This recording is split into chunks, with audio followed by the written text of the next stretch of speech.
एक बार एक बहुत ही दुखी व्यक्ति एक महात्मा के पास आकर कहता है, मैं अपने जीवन से बहुत दुखी हूं। मैं अपनी बीवी, बच्चों और अपने परिवार को भी खुश नहीं रख सकता। मैं अपने लिए भी कुछ नहीं कर पा रहा। कभी कभी तो मुझे अपनी जिंदगी को खत्म कर देने के भी ख्याल आते हैं। आप इतनी साधनाएं करते हैं, इतनी तपस्या करते हैं, क्या आप मुझे कोई ऐसा मार्ग बता सकते हैं जिससे मैं अपने बुरे वक्त से बाहर आ सकूं? मेरा बहुत बुरा समय चल रहा है। 2 वक्त की रोटी का इंतजाम करना भी मेरे लिए बहुत मुश्किल हो गया है। अब आप ही बताएं कि मैं ऐसे वक्त में मैं जिंदा रहूं तो कैसे रहूं? कैसे अपने परिवार को खुश रखूं? कृपया करके कोई साधारण सा तरीका बताने की कृपा करें ताकि मैं आसानी से समझ सकूं, क्योंकि मैं बहुत पढ़ा लिखा नहीं हूं। अगर आप बड़ी से बड़ी ज्ञान की बातें करेंगे तो शायद मैं कभी समझ भी नहीं पाऊंगा।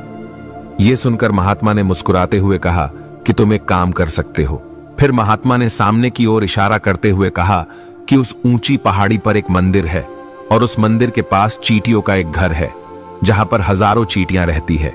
तुम्हें सुनने में बड़ा अजीब लगेगा, लेकिन वो चींटियां उस मंदिर की जमीन को खराब कर देती है, उस मिट्टी की उपजाऊ शक्ति को खत्म कर देती है, जिसके कारण वहां पर कोई भी पेड़ या कोई भी घास पनप नहीं पाती है। तुम मेरा एक काम करो, उसके बाद मैं तुम्हें तुम्हारे सवालों के जवाब दूंगा। तुम 7 दिन तक रोज उस पहाड़ी पर जाओ और उस चींटियों के घर को तहस नहस कर दो, उसको तोड़ दो। जब भी तुम्हें कोई चींटियों का घर दिखे मंदिर के आसपास तो उसे वहीं पर तहस नहस कर देना। लेकिन याद रहे, घर को तोड़ने में कोई भी चींटी मरनी नहीं चाहिए। इस बात को समझने का प्रयास करते हुए वो युवक वहां से चला गया। शायद उसको कुछ समझ में नहीं आया था कि महात्मा जी ऐसा क्यों करवा रहे हैं। तो वो उन चींटियों पर अन्याय कर रहे हैं, उनका घर तोड़वा रहे हैं, उन्हें नुकसान पहुंचा रहे हैं। आखिर कौन महात्मा ऐसा करेगा? लेकिन फिर भी उस महात्मा की बात मानते हुए वो अगले दिन से ही पहाड़ी पर जाना शुरू कर देता है। जब वो पहले दिन पहाड़ी पर पहुंचता है तो देखता है कि बहुत सारी चींटियां अपना खाना जुटाने में लगी हुई है। सारी चींटियां कतार से चल रही है और अनाज के छोटे छोटे कण उठाकर अपने घर में जमा करती जा रही है। ये देखकर पहले तो उस युवक का मन कमजोर पड़ गया। उसने सोचा कि ये इतनी मेहनत करके अपना घर भर रही है और मैं इनके घर को तबाह कर दूंगा तो इनको कितना बुरा लगेगा। लेकिन फिर उसने उस महात्मा की बात याद करते हुए उस घर को तोड़ना शुरू कर दिया। जल्द ही चींटियों में हाहाकार मच गया। वो इधर उधर दौड़ने लगी। अभी तक जो कतार से चल रही थी अब वो बिखर गई और इधर उधर अपनी जान बचाने के लिए भागने लगी। थोड़ी देर में घर टूट गया और सारी चींटियां इधर उधर छुपने के लिए भाग चुकी थीं। ये करने के बाद वो युवक दुखी मन से वापस अपने घर पर लौट आया। उसका मन परेशान था, दुखी था, पश्चाताप से भरा हुआ था। फिर उसने अपने बिस्तर पर रात में लेटे लेटे ही सोचा कि अब तो उन चींटियों का घर तबाह हो चुका है, अब वहां वापस जाने का क्या फायदा होगा, क्योंकि चींटियों का घर तहस नहस करने के लिए महात्मा जी ने कहा था, जो मैं कर चुका हूं। लेकिन फिर कुछ सोचकर अगले दिन उसने फिर से जाने का निश्चय किया और अगले दिन सुबह सुबह उठकर वो वापस उसी पहाड़ी पर पहुंच जाता है। पहाड़ी पर पहुंचकर वो उसी जगह पर पहुंचता है जहां पिछले सुबह उसने उस घर को तहस नहस कर दिया था। लेकिन वो ये देखकर चौंक जाता है कि उन चींटियों ने फिर से अपना घर उसी जगह पर बना लिया था और अब वो फिर से अपने घर के लिए सामान इकट्ठा करने में जुटी हुई थी। उस आदमी को देखकर लगा कि ये चींटियां कितनी मूर्ख है। इनको पता है कि कल ही इनका घर इसी जगह पर तबाह किया गया था और उसी जगह पर उन्होंने अपना नया घर भी बना लिया। और ये सोचकर वो आदमी हंसने लगा। लेकिन फिर से महात्मा की बात याद करते हुए उसने उन चींटियों का घर फिर से तबाह करना शुरू कर दिया।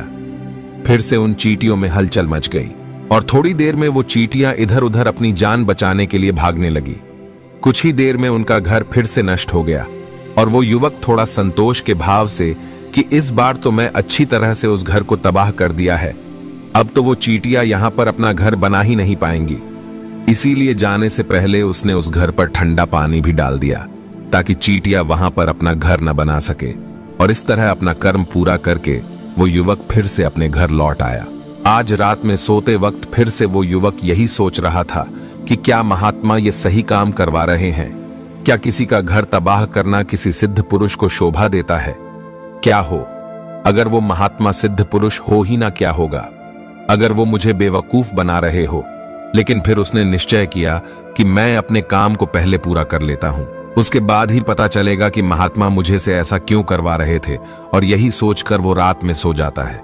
अगले दिन सुबह उठकर वो फिर से उसी पहाड़ी की ओर निकल जाता है। पहाड़ी पर पहुंचकर वो उसी जगह पर पहुंचता है जहां पर उसने उनके घर को तबाह कर दिया था, और वो ये देखकर खुश हो जाता है कि वहां पर कोई भी घर नहीं था। सारी चींटियां वहां से भाग चुकी थी। अब उसने सोचा कि अब मेरा रोज रोज आने का क्या फायदा होगा, क्योंकि चींटियां तो अपना घर बदल चुकी है, और महात्मा जी ने मुझे 7 दिन आने के बाद कहा था, लेकिन आज तो तीसरा ही दिन है। अब बाकी 4 दिन वापस आने का क्या फायदा होगा। और यही सोचकर उसने निश्चय किया कि यहां से वो सीधा उसी महात्मा के पास जाएगा और उनको ये सारी खबर बता देगा। जब वो वापस मुड़कर उस पहाड़ी से उस महात्मा की कुटिया की तरफ जाने लगा, तभी अचानक उसकी नजर एक और घर पर पड़ी, जो कि चींटियों का ही बनाया हुआ था। मतलब कि वो घर चींटियों ने ही बनाया था, और अब वो चींटियां नए घर में वास कर चुकी थी। ये नया घर उनके पुराने घर से थोड़ी ही दूरी पर था, और जब उसी युवक की नजर उस घर पर पड़ी तो उसने सोचा कि शायद महात्मा को पता था कि ये चींटियां अपना घर यहां से बदलकर किसी दूसरी जगह पर बना लेगी, इसीलिए उन्होंने मुझे 7 दिन आने के बाद कहा था। और ये विचार करके वो उनका नया घर भी तोड़ने के लिए पहुंच जाता है। जब वो वहां पहुंचा तो चींटियां उसी तरह अपने कार्य में लगी हुई थी। वो अपने लिए खाना इकट्ठा कर रही थी और अपने घर में जमा कर रही थी। जब पुराना घर टूटा था, वहां भी अनाज के कण बचे हुए थे, और चींटियां वहां से भी अनाज इकट्ठा कर करके वापस अपने नए घर में ला रही थी। अब यहां पर फिर से युवक का मन थोड़ा कमजोर पड़ गया, क्योंकि वो खुद भी कमजोर था, खुद भी वक्त का मारा हुआ था।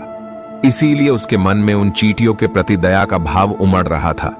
उनके ऊपर उसे दया आ रही थी। वो चाहता था कि उनकी मदद करे, लेकिन वो उल्टा उनको नुकसान पहुंचा रहा था। लेकिन उस महात्मा की बात को याद करते हुए उसने फिर से उस घर को तोड़ने का निश्चय किया, और उसने इस बार बड़ी ही सावधानी के साथ बिना किसी चींटी को कोई नुकसान पहुंचाए वो घर तबाह करना शुरू कर दिया। वक्त थोड़ा ज्यादा लगा, क्योंकि किसी भी चींटी को नुकसान न पहुंचने की शर्त महात्मा ने पहले ही रखी थी। इसीलिए उसको बड़ी सावधानी के साथ उन घरों को तबाह कर रहा था। लेकिन आखिरकार उसने उस घर को भी तबाह कर दिया, और उस घर को तबाह करने के बाद वो बड़े ही दुखी मन से, इस बार वो पहले से भी ज्यादा दुखी था, क्योंकि उसने उनका नया घर भी तोड़ दिया था। वो उन चींटियों को बसने ही नहीं दे रहा था, और वो अब अपने आप को शैतान या दानव समझने लगा था। लेकिन फिर भी उस महात्मा की बात को मानते हुए वो अपने घर पर दुखी मन से वापस आ गया। रात में सोने से पहले एक बार उसने फिर से सोचा कि मैं कितना बड़ा शैतान हूं, कितना बड़ा दानव हूं। पुराना घर तो छोड़ो, मैं उन चींटियों को कहीं भी बसने के लिए कोई जगह ही नहीं दे रहा हूं। वो चींटियां मेरे बारे में क्या सोचती होगी? वो कितना बड़ा दानव होगा उस परमात्मा को जो मेरे द्वारा ये काम करवा रहा है। लेकिन फिर भी उसने अगले दिन जाने का निश्चय किया, और अगले दिन सुबह सुबह वो फिर से वहां पर पहुंच गया। वो ये देखकर फिर से आश्चर्यचकित रह जाता है कि इस बार चींटियों ने एक और नई जगह पर अपना घर बना लिया था। वो तो पहले से भी ज्यादा ऊर्जा के साथ काम कर रही थी, और उन्होंने एक रात में पहले से भी बड़ा घर बना लिया था, और अब वो फिर से अपना अनाज और खाना इकट्ठा करने में जुटी हुई थी। ये देखकर उस आदमी को लगा कि ये चींटियां किस मिट्टी की बनी हुई है। मैं उनको बार बार यहां से भगाने की कोशिश कर रहा हूं, और ये वहीं पर अपना घर बना लेती है। क्या इनको पता नहीं है कि मैं यहां पर कभी भी बसने नहीं दूंगा? ये चींटी है, दिखने में इतनी छोटी है, लेकिन फिर भी ये मुझसे हार नहीं मान रही है। बड़ी ताज्जुब की बात है। और इस बार उसने गुस्से में उस घर को तहस नहस करना शुरू कर दिया। लेकिन इस बार तहस नहस करते हुए कुछ चींटियां वहीं पर मर गई, उसके पैरों तले कुचल दी गई। कुचलने के बाद जब वो अपने अहंकार से बाहर आया तो उसने देखा कि गुस्से में उसने उन चींटियों को कितना क्षति पहुंचा दी है। उसका मन पश्चाताप से भर गया, और वो रोता हुआ अपने घर की तरफ बढ़ गया। रात में सोते वक्त उसने सोचा कि मैं उन चींटियों पर बहुत ज्यादा अत्याचार कर रहा हूं, अब इससे ज्यादा अत्याचार मैं नहीं कर पाऊंगा। और यही सोचकर वो अगले दिन उन चींटियों के लिए अपने घर से थोड़ा आटा लेकर उसी पहाड़ी पर पहुंच जाता है। आज उसके मन में उन चींटियों के प्रति श्रद्धा का भाव था, दया का भाव था। आज वो उनकी मदद करना चाहता था, और जब वो वहां पर पहुंचा तो चींटियां फिर से अपने नए घर को बनाने में जुटी हुई थी। उसने बड़े ही करुणा के साथ उन चींटियों को अपना लाया हुआ आटा खिलाया। अगले 7 दिनों तक वो ऐसा ही करता रहा। वो रोज सुबह जाता, उन चींटियों को अपने हाथों से आटा खिलाता। 7 दिन के बाद वो युवक उस महात्मा के पास पहुंचकर हाथ जोड़कर बोलता है कि हे महात्मा जी, मुझे माफ कर देना। मैंने उन चींटियों का घर तबाह करने के लिए बहुत कोशिश की। मैंने उनका घर तबाह किया भी। 1 बार नहीं 4 बार मैंने उनका घर तोड़ा। उसके बाद मैं हिम्मत नहीं कर पाया, उनके घर को नहीं तोड़ पाया। मैं समझ सकता हूं कि मैं आपका काम पूरा नहीं किया और इसके बदले आप मुझे तरीका भी नहीं बताएंगे जो कि मुझे मेरे बुरे समय से बाहर निकाल सकता है, लेकिन मुझे इसका कोई परवाह नहीं है। मुझे लगता है कि मैंने जो किया वो सही किया, इसीलिए मैं आपसे आज्ञा लेकर वापस जा रहा हूं। कृपया मुझे वापस अपने घर जाने की आज्ञा दीजिए। यह सुनकर महात्मा ने मुस्कुराते हुए कहा कि अरे बेटा, कहां चल दिए? रुको तो सही, जलपान तो कर लो, थोड़ी देर ठहर जाओ, उसके बाद चले जाना। और ये कहकर वो महात्मा उस युवक के लिए पानी लेकर आते हैं। पानी पिलाने के बाद महात्मा उस युवक से पूछते हैं कि तुम मुझे ये बताओ कि आखिर तुम उन चींटियों का घर तबाह क्यों नहीं कर सके? वो चींटियां तो छोटी है और तुम इतने विशालकाय हो, फिर भी तुम उन छोटी छोटी चींटियों का घर तबाह नहीं कर पाए। कहां है तुम्हारी शक्ति, तुम्हारा बाहुबल? इसका जवाब देते हुए उस युवक ने कहा कि हे महात्मा, मैंने उन चींटियों का घर तबाह कर दिया था, बार बार किया था। एक बार तो अपने गुस्से में उन चींटियों को भी हानि पहुंचा दी थी, लेकिन जिस दिन मैंने उनको हानि पहुंचाई उसी दिन मुझे लगा कि मैं उनको क्यों हानि पहुंचा रहा हूं, क्यों इनको इतनी तकलीफ दे रहा हूं, और उसी दिन से मैंने उनको क्षति पहुंचाने की वजह, नुकसान पहुंचाने की वजह उनकी सहायता करनी शुरू कर दी। ये सुनकर उस महात्मा ने कहा कि ये ही तो सीखने की बात है। एक छोटी सी चींटी हमें जीवन का संदेश दे जाती है। मैंने तुम्हें उन चींटियों का घर तबाह करने के लिए नहीं भेजा था, मैंने तुम्हें भेजा था ताकि तुम उन चींटियों से कुछ सीख ले सको। तुम्हें क्या सीख मिली? उन चींटियों से क्या मुझे बता सकते हो? यह सुनकर उस युवक ने पूरी कहानी बयां कर दी। पूरी कहानी सुनने के बाद महात्मा ने मुस्कुराते हुए कहा कि बेटा, पहली सीख जो इन चींटियों से ले सकते हैं वो ये थी कि तुमने कितनी ही बार उनके घर को तोड़ने की कोशिश की, कितनी ही बार प्रयास किया कि उनके घर तबाह हो जाए, लेकिन वो हर बार अपना नया घर बना लेती थी। उन्होंने कभी भी हार नहीं मानी। अगर वो हार मान लेती तो वो चींटियां तुम्हें वहां पर नहीं मिलती। जीवन कार्यशीलता का नाम है, लेकिन हम मनुष्य 1-2 बार हार मिलने पर ही टूट जाते हैं, हताश हो जाते हैं और फिर जीवन में प्रयास ही नहीं करते। और कुछ लोग तो अपनी जिंदगी को खत्म करने को उतारू हो जाते हैं। लेकिन जानवरों में तुमने एक बात देखी होगी कि वो अपना जीवन खुद से कभी खत्म कर ही नहीं सकते हैं। तुमने कभी नहीं सुना होगा कि किसी जानवर ने आत्महत्या कर ली, चाहे वो जानवर कितना भी भूखा क्यों ना हो, कितना ही दुखी क्यों ना हो, लेकिन वो अपने जीवन के लिए हमेशा संघर्ष करता रहता है। लेकिन वही दूसरी तरफ हम मनुष्य 1-2 बार हताश होने पर ही अपना जीवन खत्म कर लेते हैं। जीवन तो कर्मशीलता है, कर्म करने का नाम है। जीवन और मृत्यु आखिरी विश्राम है, परम विश्राम है। इसीलिए मृत्यु से पहले कर्म करना कभी मत छोड़ना, क्योंकि मृत्यु के बाद तो तुम परम विश्राम में चले ही जाओगे। तो उससे पहले कर्म करना क्यों छोड़ रहे हो? क्यों हताश हो रहे हो? अगर तुम्हारा एक घर टूट गया है तो दूसरा घर बनाने का प्रयास करो, कोशिश करो, और कोशिश करने वालों की कभी हार नहीं होती। ये तुम उन चींटियों से देख चुके हो। देखने में तुमसे कितनी छोटी है वो चींटियां और तुम इतने बड़े हो, लेकिन उनका मन तुम्हारा मन से इतना बड़ा है, इतना विशाल है, इतना दृढ़ संकल्प है कि इतनी बार घर टूटने पर भी उन चींटियों ने कभी हार नहीं मानी।